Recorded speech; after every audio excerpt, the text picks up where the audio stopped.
सूबे के मुखिया योगी आदित्यनाथ आज गोंडा दौरे पर रहे।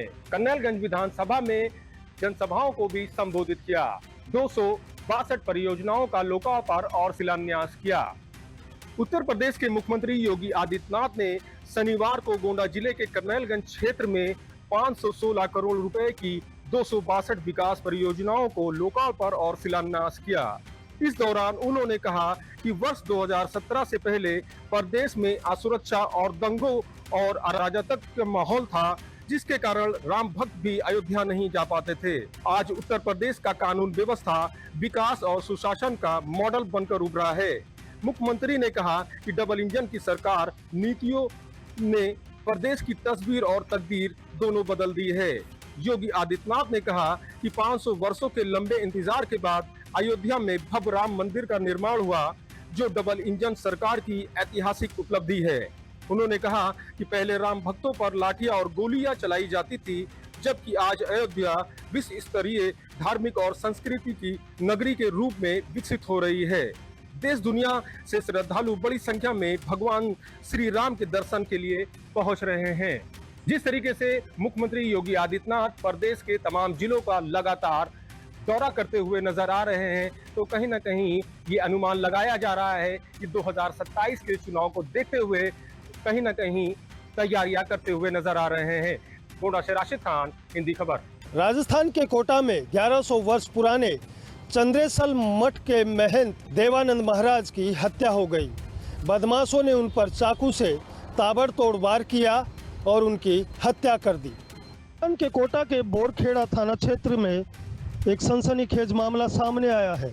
यहाँ करीब 1100 वर्ष पुराने प्रसिद्ध चंद्रसेल मठ के महंत देवानंद महाराज की अज्ञात बदमाशों ने बेरहमी से हत्या कर दी। घटना शुक्रवार देर रात करीब 12 बजे की बताई जा रही है। जानकारी के अनुसार मायापुरी अखाड़े से ताल्लुक रखने वाले महंत देवानंद महाराज जब सो रहे थे, तभी बदमाशों ने उन पर चाकू से ताबड़तोड़ वार कर दिया। जघन्य हत्याकांड के बाद साधु संतों और हिंदू संगठनों में नाराजगी देखी जा रही है। हालांकि यह बताया जा रहा है कि पूरी सोची समझी साजिश के तहत महंत की हत्या की गई। पता चला है कि बदमाशों ने यहां पहले पुजारी के कमरे की बाहर से कुंडी लगा दी, फिर महंत के कमरे में गए और धारदार हथियार से हमला कर दिया। स्थानीय लोगों से मिली जानकारी के अनुसार रात के समय में हथियारों लेस अज्ञात बदमाश चंद्रेसल महट में घुसे। उस दौरान पुजारी, महंत व अन्य सेवादार अपने अपने कमरे में सो रहे थे। इसी दौरान यह घटना हुई। इधर मामले को लेकर पुलिस मौके पर पहुंची। पुलिस और एसएफएल की टीम और डॉग स्क्वाड लगातार साक्ष्य जुटा रही है। स्थानीय लोगों से भी पूछताछ की जा रही है पूरे मामले को लेकर। लगातार देखते रहे हिंदी खबर के साथ सुभाष बैरवा, जयपुर। दिल्ली के मालवीय नगर अग्निकांड में एक और गिरफ्तारी हुई है। शेफ केशव नेगी को जो है पुलिस ने गिरफ्तार किया है और अब तक इस मामले में 2 आरोपी गिरफ्तार हो चुके हैं।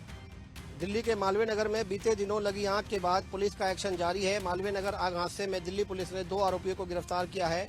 इस मामले में अब तक कुल 2 लोग गिरफ्तार किए जा चुके हैं। दिल्ली पुलिस ने मालवीय नगर स्थित उस गेस्ट हाउस के 65 साल के शेफ केशव नेगी को गिरफ्तार किया है, जहां आग लगने से 21 लोगों की मौत हो गई थी। दिल्ली पुलिस के अनुसार आगे की पूछताछ और जांच जारी है। मामले में लवकेश और नेगी और कई लोगों को डिटेन किया गया है। दिल्ली की एक अदालत ने होटल में लगी आग के मामले में गुरुवार को होटल मालिक लवकेश बजाज को 4 दिन की पुलिस हिरासत में भेज दिया। इस हादसे में मरने वाले कई विदेशी नागरिक भी शामिल हैं, जो आसपास के अस्पतालों में अपने रिश्तेदारों का इलाज कराने के लिए आए हुए थे और इस होटल में तीमारदार बनकर रुके हुए थे, जिनकी इस अग्निकांड में दर्दनाक मौत हो गई। अपने कैमरामैन साथी दीपक रामपाल के साथ दीपक शर्मा, हिंदी खबर, दिल्ली। दिल्ली के पुष्प विहार में दिल्ली पुलिस और बदमाशों के बीच हुई मुठभेड़, 3 आरोपी गिरफ्तार। दक्षिण पुलिस के पुष्प विहार इलाके में देर रात पुलिस और बदमाशों के बीच मुठभेड़ हो गई। पुलिस की स्पेशल स्टाफ और anti auto theft squad joint team ने कार्रवाई करते हुए तीनों बदमाशों को गिरफ्तार कर लिया। जानकारी के मुताबिक पुलिस को मुखबरों से आरोपियों की मौजूदगी की सूचना मिली थी, जिसके बाद टीम ने इलाके में घेराबंदी की। पुलिस को देखते ही बदमाशों ने फायर खोल दिया। पुलिस ने जवाबी कार्रवाई करते हुए तीनों आरोपियों को गिरफ्तार कर लिया। गिरफ्तार आरोपियों के कब्जे से हथियार और संदिग्ध सामान भी बरामद होने की जानकारी प्राप्त हुई है। पुलिस अब आरोपियों से पूछताछ कर रही है और उनके क्रिमिनल रिकॉर्ड भी खंगाले जा रहे हैं। लखनऊ में प्रेमी से बात करके घर से निकली युवती ने थाने के सामने ओवरब्रिज से कूदकर जान दे दी है। यूपी की राजधानी लखनऊ में प्रेमी से बात करके घर से निकली युवती ने कोतवाली के सामने ओवरब्रिज से कूदकर जान दे दी। पुलिस युवती को जानकीपुरम ट्रामा सेंटर लेकर गई, जहां डॉक्टरों ने उसे मृत घोषित कर दिया। मरियावा के कसाईबाड़ा निवासी राम किशन गौतम की 3 बेटियां हैं। बड़ी बेटी की शादी हो चुकी है, लक्ष्मी और शिल्पी की शादी नहीं हुई है। राम किशन के अनुसार उन्हें पुलिस से सूचना मिली कि शिल्पी ने गुरुवार देर रात मरियावा ओवरब्रिज से छलांग लगा दिया।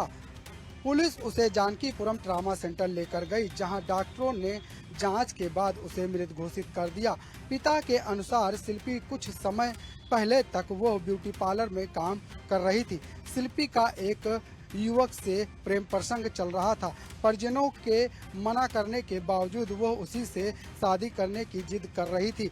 इसके बाद परिजनों ने प्रेमी से उसकी शादी तय कर दी। पारिवारिक स्थिति के कारण फरवरी में शादी होना तय हुआ था। शिल्पी जल्दी शादी करवाने की जिद कर रही थी। इसी बात पर शिल्पी और परिवार के बीच लगातार विवाद चल रहा था।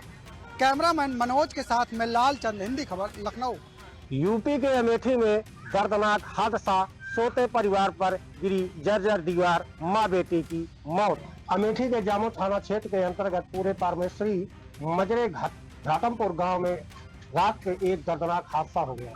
घटना में कच्ची और जर्जर दीवार अचानक भरभरा कर गिर गई, जिसकी चपेट में आकर मां और बेटी की मौत हो गई, जबकि बेटा गंभीर रूप से घायल हो गया। हादसे के बाद गांव में शोक की लहर दौड़ गई। प्राप्त जानकारी के अनुसार गांव निवासी ओम प्रकाश का परिवार शुक्रवार की रात भोजन करने के बाद घर में सो रहा था।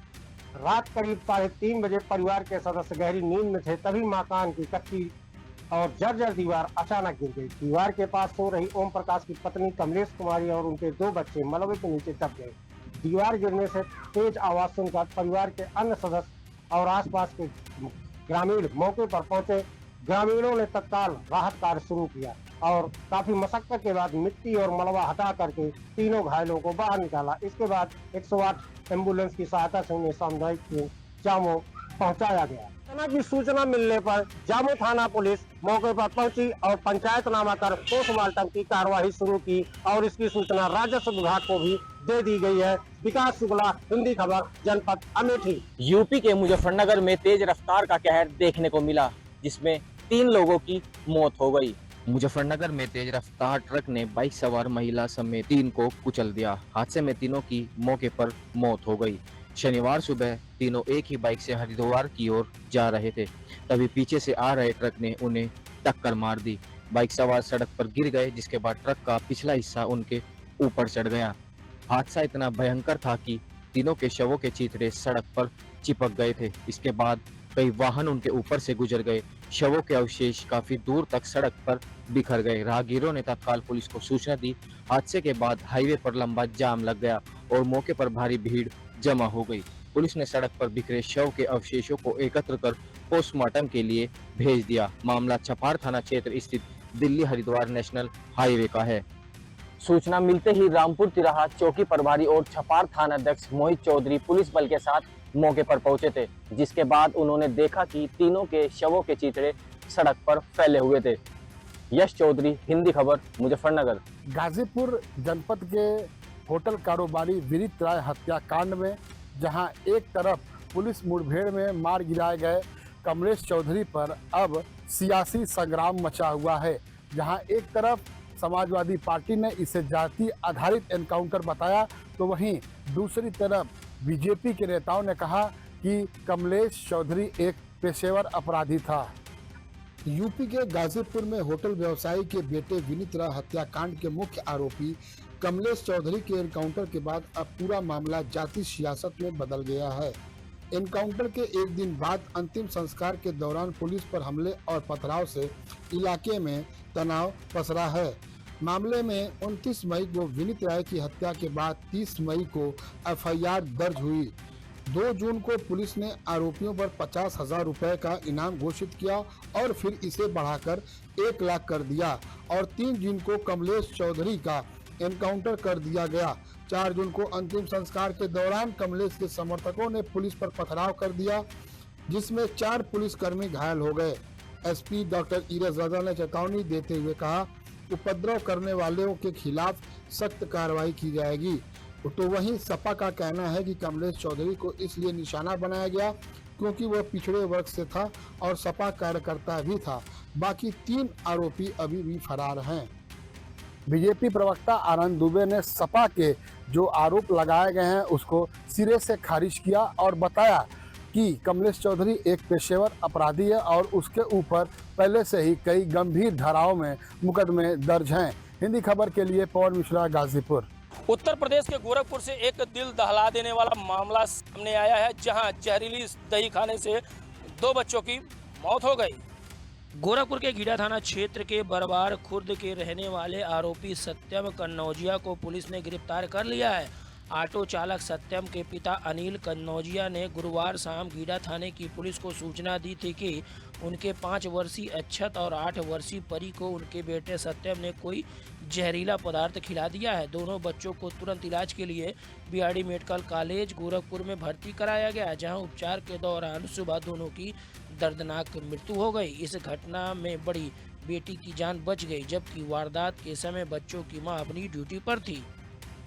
मृतक बच्चों के दादा की तरफ से तहरीर प्राप्त हुई है। पुलिस ने सुसंगत धाराओं में मुकदमा दर्ज कर आरोपी को गिरफ्तार कर लिया गया है। अग्रिम विधिक कार्रवाई की जा रही है। हिंदी खबर के लिए गोरखपुर से मैं गोविंद कुशवाहा। गाजियाबाद में 50,000 का इनामी बदमाश पुलिस ने किया गिरफ्तार। बदमाश के दोनों पैर में लगी गोली आरोपी ओमकार हत्याकांड से जुड़ा हुआ था। गाजियाबाद के लोनी थाना क्षेत्र में ओमकार अपहरण एवं हत्याकांड में एक और 50,000 रुपए के इनामी आरोपी गौरव को पुलिस ने मुठभेड़ के बाद गिरफ्तार कर लिया। शुक्रवार सुबह करीब 3:30 बजे निठोरा अंडरपास के पास चेकिंग के दौरान पुलिस और आरोपी के बीच मुठभेड़ में जवाबी कार्रवाई के दौरान उसके दोनों पैरों में गोली लग गई। घायल आरोपी को उपचार के लिए अस्पताल में भर्ती करा गया। पुलिस के अनुसार मुखबिर की सूचना पर आरोपी को रोकने का प्रयास किया गया, लेकिन वह बाइक से भागने लगा और पीछा करने पर पुलिस टीम पर फायरिंग कर दी। जवाबी कार्रवाई में वह घायल हो गया और मौके से गिरफ्तार कर लिया। एसीपी सिद्धार्थ गौतम ने बताया कि आरोपी ने अपने साथियों के साथ मिलकर अपहरण और हत्या की वारदात को अंजाम देने की बात स्वीकार की है। पुलिस के मुताबिक अब तक इसमें 23 लोगों की गिरफ्तारी हो चुकी है और 10 टीमें इसमें लगाई गई है। सर्विलांस और सीसीटीवी भी खंगाले जा रहे हैं। अरुण पांचाल, हिंदी खबर, गाजियाबाद।